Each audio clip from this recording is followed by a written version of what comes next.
নাজিৰা সমজিলা আয়ুক্তৰ কাৰ্যালয়ৰ সন্মুখত চাৰিটাকৈ জাতীয় সংগঠনৰ অৱস্থান ধৰ্মঘট।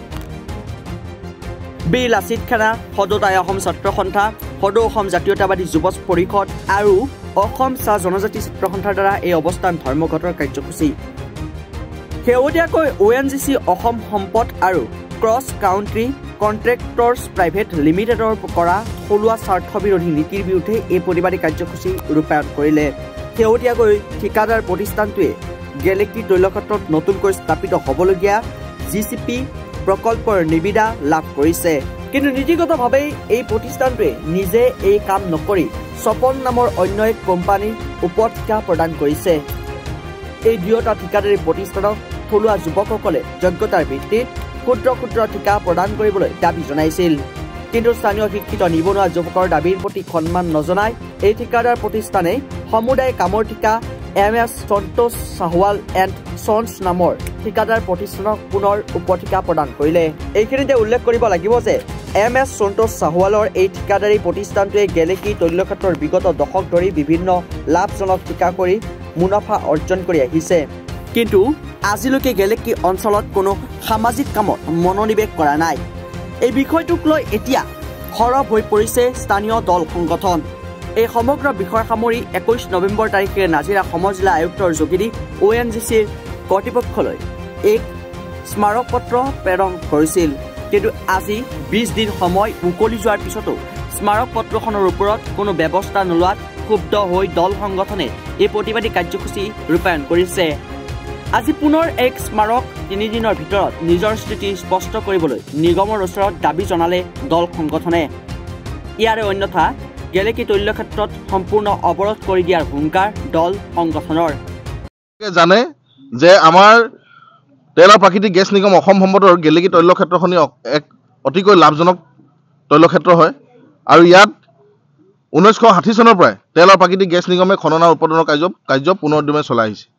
বিগত দিনত আমি দেখিবলৈ পাইছোঁ যে ইয়াত বহুতো ৰাষ্ট্ৰীয় আৰু আন্তঃৰাষ্ট্ৰীয় কোম্পানী আহি ইয়াত বিনিয়োগ কৰিছেহি আৰু শেহতীয়াকৈ ক্ৰছ কাণ্ট্ৰি কণ্ট্ৰেক্টৰ্ছ প্ৰাইভেট লিমিটেড নামৰ এটা কোম্পানীয়ে আহি ONGCৰ পৰা পোনপটীয়াকৈ নিবিদা লাভ কৰি পেলাই আমাৰ থলুৱাসকলক বঞ্চিত কৰি এই সম্পূৰ্ণ 170 কোটি টকা ঠিকাটো তেখেতে কি কৰিছে, তেওঁলোকে কি কৰিছে যে আমাৰ শিৱসাগৰ স্থিত সন্তোষ চাহৱালা নামৰ এক পুঁজিপতিৰ হাতত সম্পূৰ্ণ সমুদায় ঠিকা অৰ্পণ কৰিছে, যাৰ ওপৰত আমাৰ ক্ষোভ আছে। আৰু ইয়াক এই ক্ষোভৰ আমি যোৱা গত 21 তাৰিখে আমি এখনি সমজিলা আয়ুক্ত মহোদয়ৰ যোগেদি তেল আৰু প্ৰাকৃতিক গেছ নিগমলৈ এখনি আমি স্মাৰক পত্ৰ প্ৰদান কৰিছিলোঁ, য'ত আমি 5 দফীয়া আমাৰ দাবী উত্থাপন কৰিছিলোঁ। য'ত আমি কৈছিলোঁ যে আমাৰ 100% থলুৱাসকলক ক্ৰছ কাণ্ট্ৰি কণ্ট্ৰেক্টৰ্ছ প্ৰাইভেট লিমিটেডৰ পৰা পোনপটীয়াকৈ ক্ষুদ্ৰ ক্ষুদ্ৰ নিবিদা লাভ কৰিব লাগে। কিন্তু আজি 20টাকৈ দিন অতিক্ৰম কৰি যোৱাৰ পিছতো আমাৰ সমজিলা প্ৰশাসনেই হওক বা তেল আৰু প্ৰাকৃতিক গেছ নিগমেই হওক এতিয়ালৈকে কিন্তু কোনো ধৰণৰ ইতিবাচক পদক্ষেপ গ্ৰহণ কৰা পৰিলক্ষিত আমাৰ নহ'ল। বৰঞ্চ আমি দেখিবলৈ পালোঁ যে তেখেতসকলে নিগমৰ কৰ্তৃপক্ষই হওক বা সমজিলা প্ৰশাসনৰ বিষয়ববীয়াসকলে হওক তেখেতসকলে কিন্তু এই পুঁজিপতি সকলৰ পক্ষ লোৱাহে পৰিলক্ষিত হ'ল।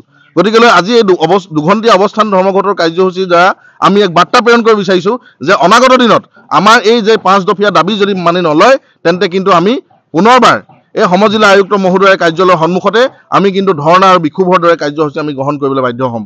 আৰু প্ৰয়োজনত আৰু এটা কথা আপোনালোকৰ যোগেদি তেল আৰু প্ৰাকৃতিক গেছ নিগমক হুঁচিয়াৰ কৰি দিব বিচাৰিছোঁ, তেখেতসকলক সকীয়াই দিব বিচাৰিছোঁ যে অনাগত দিনত যদি আমাৰ এই দাবী মানি নলয় তেন্তে কিন্তু আমি সম্পূৰ্ণ ONGCৰ খনন আৰু উৎপাদনৰ কাৰ্য গেলেকী তৈলক্ষেত্ৰত স্তব্ধ কৰি দিবলৈ বাধ্য হ'ম, সৰ্বাত্মক বন্ধ কৰিবলৈ বাধ্য হ'ম। আজি আপোনালোকৰ যোগেদি এই বাৰ্তা আমি সমজিলা প্ৰশাসন হওক আমি তৈলক্ষেত্ৰৰ নিগমৰ কৰ্তৃপক্ষসকলকো আপোনালোকৰ যোগেদি আমি সকীয়াই দিব বিচাৰিছোঁ। সংগঠনে হওক, সচেতন মহলে হওক, ৰাইজে হওক, যিকোনো এটা বিষয় যেতিয়ালৈকে প্ৰতিবাদ নকৰোঁ তেতিয়ালৈকে আজিলৈকে কোনো এটা সুফল পোৱা নাই। প্ৰতিবাদ নকৰাকৈ আজিলৈকে ONGCয়ে হওক, কোনোবা জিলা প্ৰশাসনে হওক, চৰকাৰে হওক, কোনো এটা ক্ষেত্ৰত তেওঁলোকে অৰিহণা আগবঢ়োৱা নাই। যিহেতু ONGC অসম সম্পদে গেলেকীৰ পৰা অহৰহ কোটি কোটি টকা তেওঁলোকে ইনকম কৰি লৈ গৈ আছে। অসম চৰকাৰ আৰু ভাৰত চৰকাৰক প্ৰায় 4500 কোটি টকা, অসম চৰকাৰক 1800 কোটি টকা আৰু ভাৰত চৰকাৰক মিলি 200 টকা 4500 কোটি টকা টেক্স দিয়ে। আৰু গেলেকীত সম্পূৰ্ণৰূপে তেল খনন আৰু উৎপাদন হ'ব আৰু কোনোবা বহিৰাগত বণিক গোষ্ঠী মানুহে লাভ কৰিব আৰু থলুৱা মানুহখিনিয়ে কি কৰি খাব? তেতিয়াহ'লে পোনপটীয়া প্ৰশ্ন কৰিছোঁ আমি ONGC কৰ্তৃপক্ষক বাৰে বাৰে আমি দাবী কৰিছোঁ, প্ৰতিটো মুহূৰ্তত দাবী কৰোঁ।